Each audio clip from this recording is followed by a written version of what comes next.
You know what? This is just like a breath of fresh air. I'm not kidding. I think it's been day 5, day 6. I don't even know what day it is, to be honest. But it's just everyone's in it for the right reason. Everyone's in it. You have great energy. You have great people. And at the end of the day, everyone's putting aside their agendas and doing what's best for the team. And let me tell you, it is refreshing, and everyone's excited to be here. Remember when Angel Reese and Kennedy Carter thought they could push Caitlin Clark around without facing any consequences? When defenders took cheap shots and the refs stayed silent? Yeah, that era just ended spectacularly. Needs an enforcer. She needs a brute that will wreck people if they wreck her. Sophie Cunningham just walked into Fever training camp and delivered a message that's shaking the entire WNBA. The veteran sharpshooter and black belt in Taekwondo isn't just joining the squad, she's stepping in as the enforcer for the league's most targeted rookie. In this video, we're breaking down Sophie's impact at camp, her fiery interviews, and why she's quickly becoming the Indiana Fever's secret weapon against the league's toughest bullies. If you're fired up, drop a CC and Sophie in the comments. Let's get into it. Sometimes you need one of those players on your team. You need one of those enforcers. Every good player, by the way. Every good player, every good team that is a super duper star.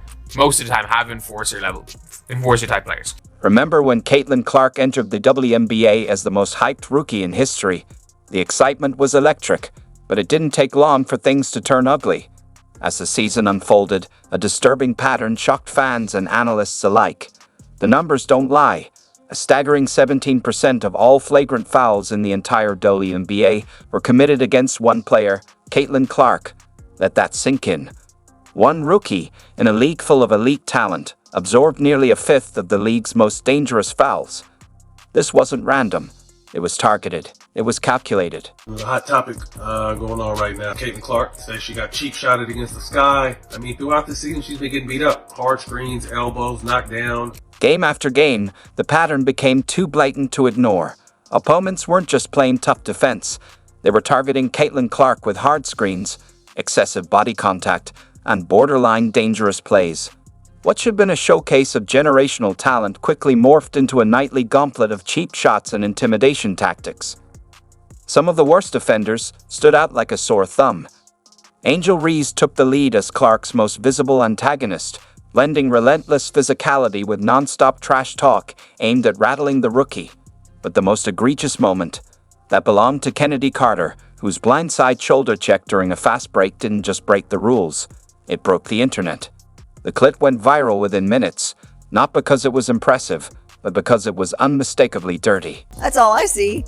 They try so long to get respect for women's basketball, and then they treat it like a junior high school girl's locker room.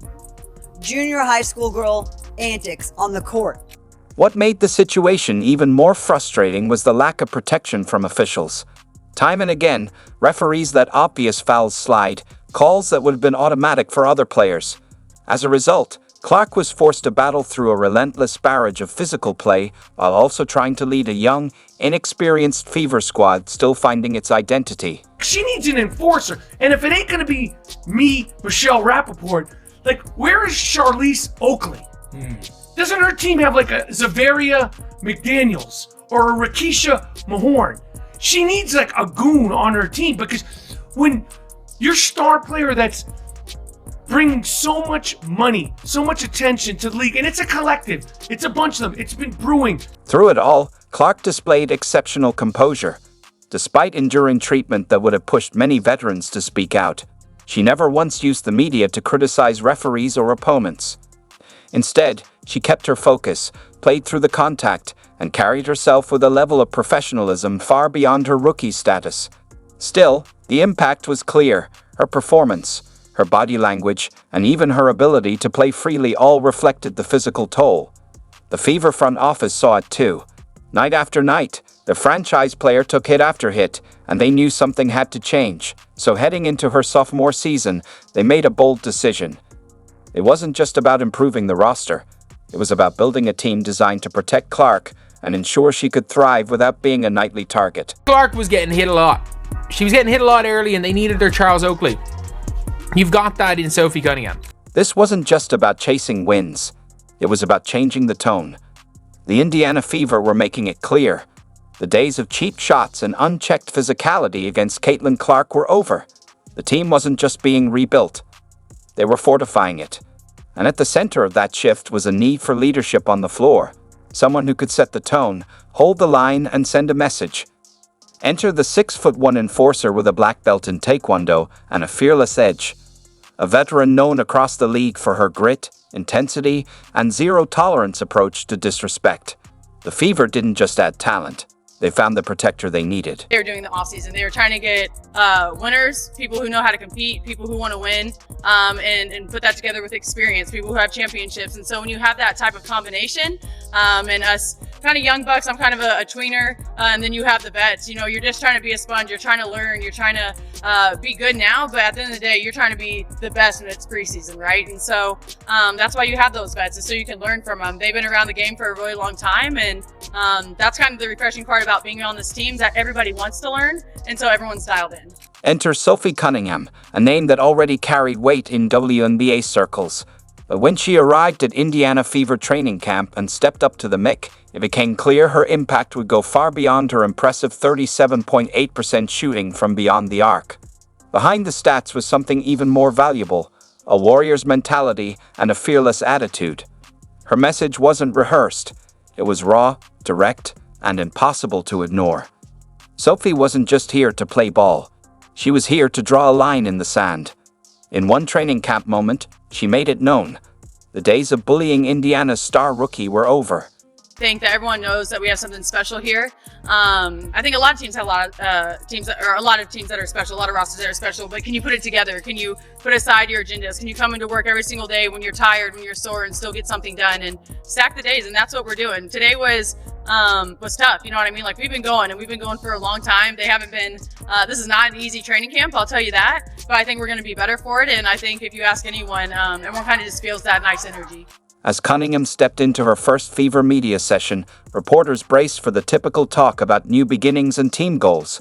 Instead, they got 6 words that sent shockwaves through the basketball world. I'm here to make sure nobody takes cheap shots at our players. That stops now.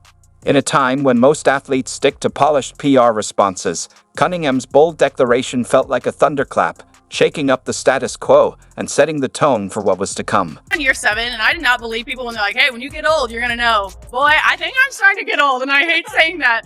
But no, it's just, we play fast, right? We're going to be quick. We're a run and gun. We're a shooting team. But with that, you got to get your cardio. With that, you have to play fast but play smart. And so there's a fine line between that, and we're all trying to get that. There's a lot of people here, a lot of different rotations, a lot of people that you haven't played with before. So you have to know where they want the ball, when they want it, their rhythm, their style of play. And so a lot of people are learning, but it's fun, right? Everyone's excited to be here. Everyone's working hard. We've had 3 really, really good days. What makes Cunningham particularly suited for this protective role isn't just her physical presence on the court. It's her foundation of discipline and physical prowess, honed through years of training. Her background in Taekwondo and her aggressive playing style perfectly align with the role of enforcer. Throughout her WNBA career, Cunningham has earned a reputation for never backing down from confrontation, making her the ideal player to step up and defend her team. She's not just there to play. She's there to establish and enforce the boundaries that will protect her star player and set the tone for the team. What's that chemistry building process been like, especially off the court? Yeah. Since you guys are all now in market. I don't even want to sound like this, but it's been easy. It's been easy because you have really, really great people here that want to be a part of something special. And so they're not only phenomenal athletes, but they're phenomenal people. They're out in the community. They do what's right. I don't know. We're just good stewards. And so when you're around those types of people, it's refreshing. And when I say this, I'm truly happy to be here because it hasn't been like this for my career in a really long time. Time you play with the goat of our team, or the goat of our game, you're going to learn a lot. You have to be ready for the ball, head on a swivel at all times. And the way that she throws the ball is a lot how DT threw it. I think this is just the younger version of her, so she has a little bit more energy, a little bit more spunk. I miss DT in her prime, but doesn't mean she wasn't great when I played with her. But honestly, at the end of the day, everybody can shoot, right? If you're cutting and you're open, you're going to get the ball. And so you just have to be ready for that. And I'm excited for that.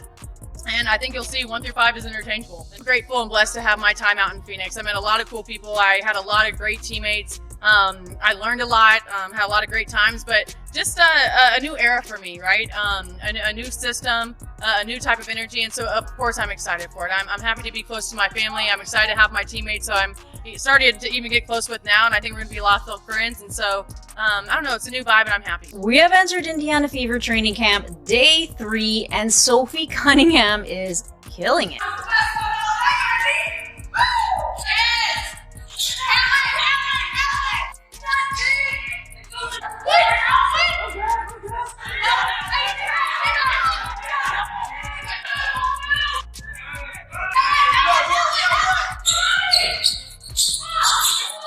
She sees the Indiana Fever putting Sophie back in that 3 position, so she sees her having like more of a breakout season than she'd had at the Mercury, having to play a position that wasn't exactly natural to her.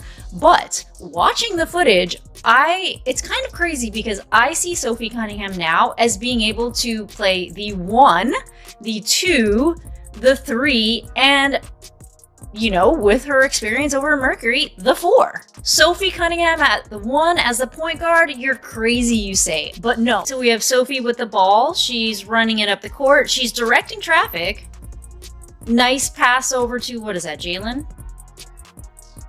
And look at that pass over to Lexi, cross-court pass. And you know, she seems to have evolved as a leader, like talking to everybody in the huddle. And run. Like, make them run. Like, we need to be quicker than that group there. Okay. And it looks like they were just kind of testing out Sophie as a point guard at times. Sophie just coming in for a few minutes a game and, you know, giving Caitlin Clark a rest or anybody else a rest, starting at the 1, migrating over to the 2, whatever. She seems to be able to do it, and she isn't looking bad while doing it. She's confident. She's hitting her targets cross court, and there is more footage showing her spotting up, so she can still go over to the 2, to the 3, to the 4 even, spot up at the wing, and knock down a 3. It's gonna be Caitlin Clark flash show. So it's gonna be phenomenal playing with a point guard, like you said, that have a good vision on the court, because that's like as soon as she gets the ball in her hand, she's throwing it up because she already see the person down the court before she even get the ball in her hand. So that's one thing I love about her vision on the court. I really can't wait to catch all those passes and give her all the assists that she needs.